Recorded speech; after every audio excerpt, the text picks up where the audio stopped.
How to pin a post on Facebook mobile. Hello guys, in today's video I'm gonna show you how to pin a post on Facebook mobile. First thing, go to Facebook and then just go to your profile and go down, and here to select any post you want, and just click these 3 points,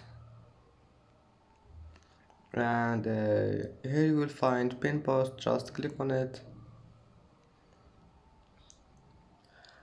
and as you see the post has been pinned. And that's how to pin a post on Facebook mobile, and that's it for today's video. If you like this video, please don't forget like and don't forget to subscribe, and thank you for watching this video until the end. See you in the next video.